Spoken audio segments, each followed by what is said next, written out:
नमस्कार, स्वागत है आपका यूपीएससी पर। यह है आपकी पॉलिटी क्लास।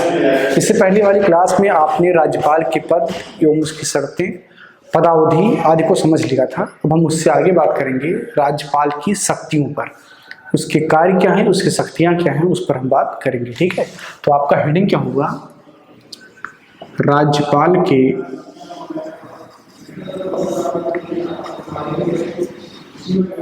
कार्य एवं शक्तियां। राज्यपाल के कार्य एवं शक्तियां, ये आपको पढ़ना है। ठीक है, तो जैसे मैंने बताया था कि केंद्र सरकार में राष्ट्रपति होता है, राज्यों में उसी प्रकार से राज्यपाल होता है। तो जैसे उसके आपने कार्यों के वर्गीकरण को देखा था, वैसे ही वर्गीकरण यहाँ पर करेंगे। तो राज्यपाल के जो कार्य होते हैं, पहला है कार्यकारी शक्ति,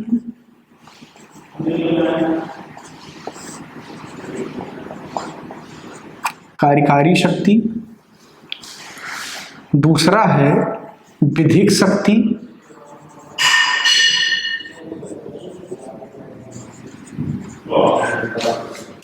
तीसरा है आपका न्यायिक शक्ति,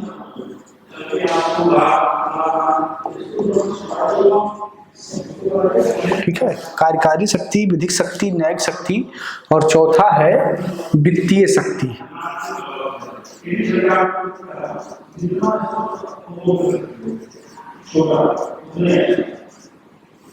ठीक है, तो ये चार प्रकार की शक्तियां राज्यपाल को प्राप्त है।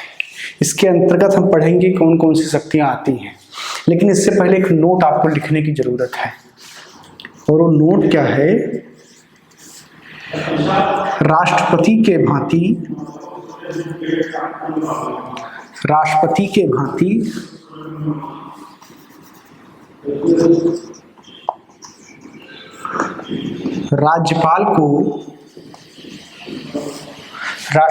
भांति राज्यपाल को सैन्य एवं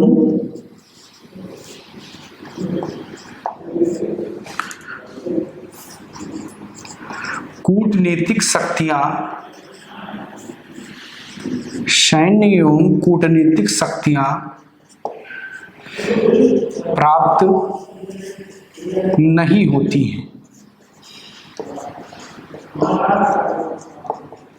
ठीक है, प्राप्त नहीं होती हैं। राष्ट्रपति को ये भी प्राप्त होता है। जो हमारा राष्ट्रपति होता है वो तीनों सेनाओं का सर्वोच्च कमांडर होता है। उसके कमांडर तो अपने होते ही हैं, लेकिन उनसे ऊपर कौन होता है? राष्ट्रपति होते हैं। जब कभी युद्ध की स्थिति आती है तो जब राष्ट्रपति बोलता है तभी युद्ध हो सकता है। राष्ट्रपति के बोलने का मतलब कि सरकार का जो मंत्रिमंडल, मंत्रिपरिषद है, जो प्रस्ताव देता है, राष्ट्रपति को सलाह देता है, उसके बाद ही वो काम करते हैं। इसके अलावा कूटनीतिक संबंध, जैसे जो भी कूटनीतिक संबंध बनेंगे किसी दूसरे देश के साथ, वो राष्ट्रपति के नाम पर ही बनते हैं।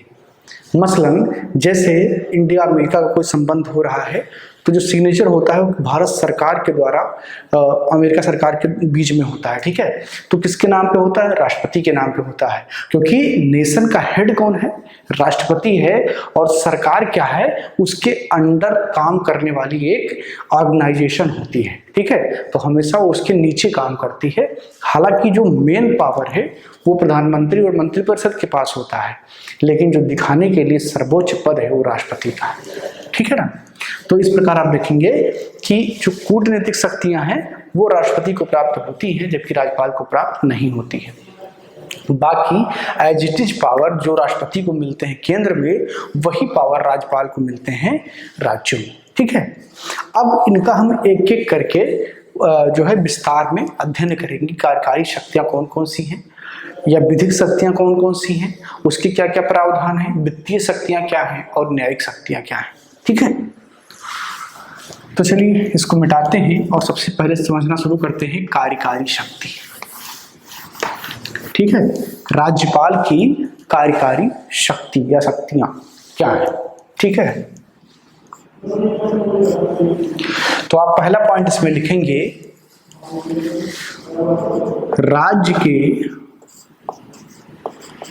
सभी कार्य राज्यपाल के नाम पर ही होते हैं।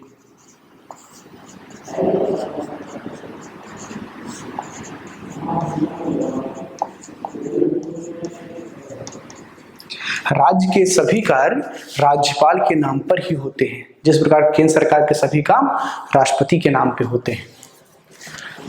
दूसरा, राज्यपाल मंत्रियों को उनके कार्य का आवंटन करता है, कार्यों का आवंटन करता है,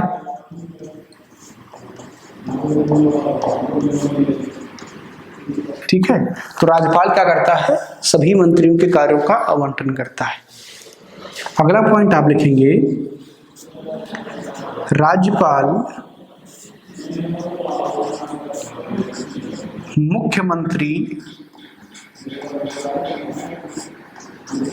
की नियुक्ति करता है।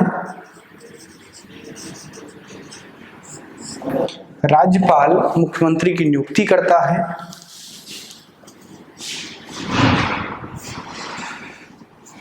तथा मुख्यमंत्री के सलाह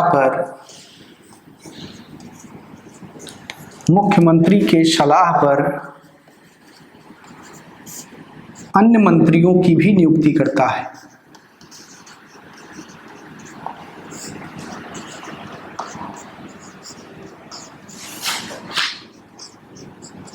नियुक्ति करता है यानी कि जो काम वहां पर राष्ट्रपति कर रहे थे सेंटर में, राज्यपाल वही काम स्टेट में कर रहे होते हैं, राज्य में कर रहे होते हैं। अब यहाँ पर आपके दिमाग में एक सवाल चल रहा होगा कि मुख्यमंत्री की नियुक्ति राज्यपाल के हाथ में यदि होती है तो चुनाव चूतिया बनाने के लिए करवाया जाता है क्या? तो ऐसा नहीं है। चुनाव जरूरी है होना लोकतंत्र में। जो दल सबसे ज्यादा सीट जीत करके आता है विधानसभा में, वो अपना एक नेता चुनता है और उस नेता को राज्यपाल मुख्यमंत्री नियुक्त करते हैं। इसके संबंध में और जो ज्यादा व्याख्याएं हैं वो हम तब आपको पढ़ाएंगे जब मुख्यमंत्री वाला चैप्टर पढ़ रहे होंगे और उसकी नियुक्ति की जब बात कर रहे होंगे तो उसको हम और गहराई से पढ़ेंगे। यहाँ बस इतना आप जान लीजिए कि विधानसभा में बहुमत हासिल जिस दल को होता है उसके नेता को राज्यपाल मुख्यमंत्री नियुक्त करते हैं तथा मुख्यमंत्री के सलाह पर राज्यपाल अन्य मंत्रियों की नियुक्ति करते हैं। आगे देखेंगे आप, राज्यपाल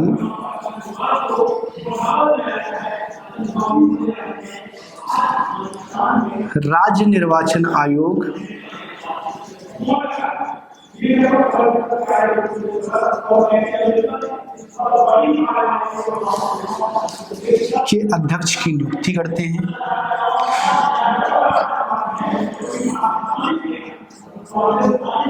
के अध्यक्ष की नियुक्ति करते हैं।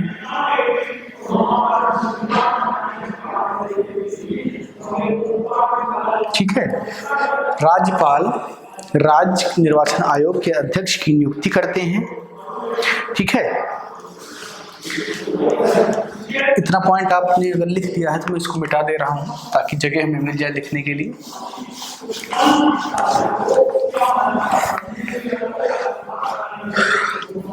अगला पॉइंट हम लिखेंगे, राज्यपाल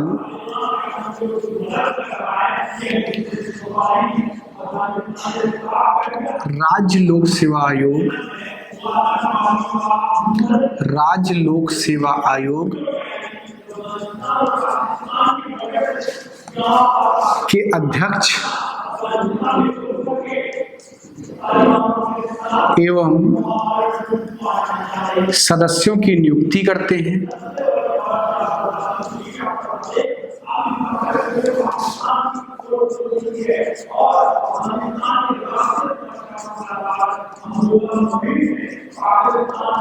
ठीक है, तो राज्यपाल क्या करते हैं, जो राज्य लोक सेवा आयोग होता है उसके अध्यक्ष एवं अन्य सदस्यों की नियुक्ति करते हैं।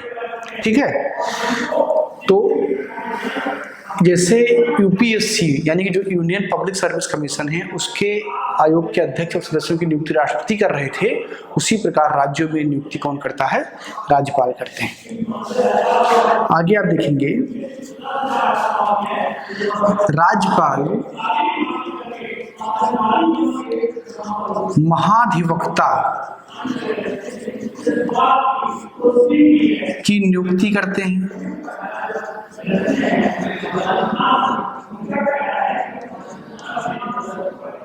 ठीक है, महाधिवक्ता की नियुक्ति करते हैं। महाधिवक्ता कौन होता है? Advocate general. एडवोकेट जनरल बिल्कुल वैसा ही पद है जैसा अटॉर्नी जनरल ऑफ इंडिया का पद है, यानी कि महान्यायवादी का पद है।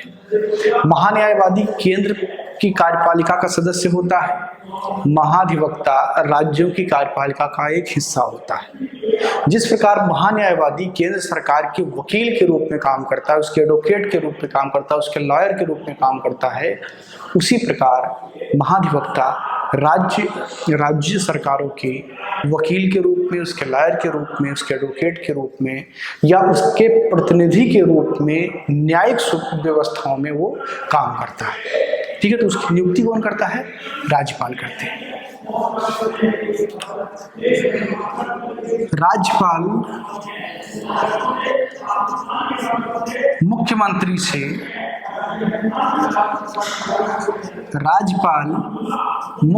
से प्रशासनिक एवं विधिक विषयों की जानकारी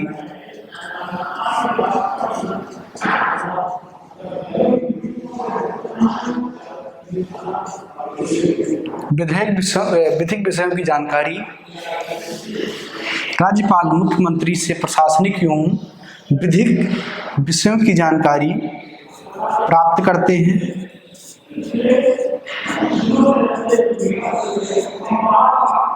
ठीक है, सामान्य सा इसका मतलब ये है कि राज्य में क्या विधिक व्यवस्थाएं चल रही हैं, प्रशासनिक काम कैसे चल रहा है, इसका एक रिपोर्ट कार्ड राज्यपाल मुख्यमंत्री से मांगता है और उनका दायित्व होता है कि उन्हें बताएं। ठीक है, चलिए आगे देखते हैं।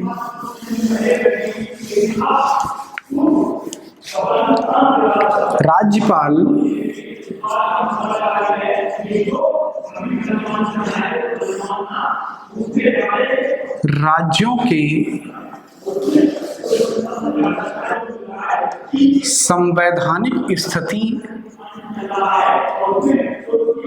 राज्यों के संवैधानिक स्थिति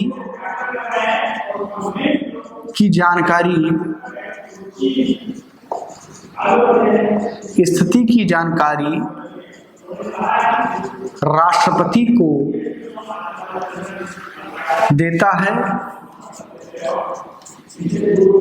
ठीक है, राज्य की संवैधानिक स्थिति क्या है, इसकी जानकारी राज्यपाल राष्ट्रपति को देता है। और जब उसे ऐसा लगता है कि राज्य में संवैधानिक स्थितियां विफल हो गई हैं, संविधान के सम्मत काम नहीं हो रहा है, तो राष्ट्रपति से आग्रह करता है कि इस राज्य में राष्ट्रपति शासन लगाने की आवश्यकता है और उसके बाद में वहां की सरकार को भंग करके राष्ट्रपति शासन लगा दिया जाता है। ठीक है, आगे आप देखेंगे राज्यपाल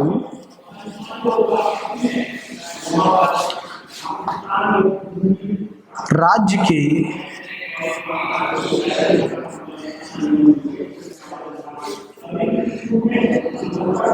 सभी विश्वविद्यालयों का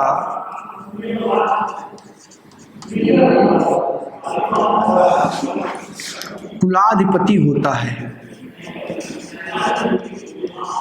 कुलाधिपति होता है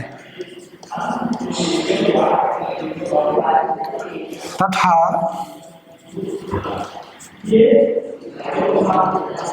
सभी विश्वविद्यालयों के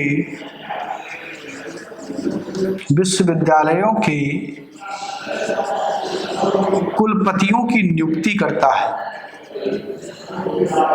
कुलपतियों की नियुक्ति करता है।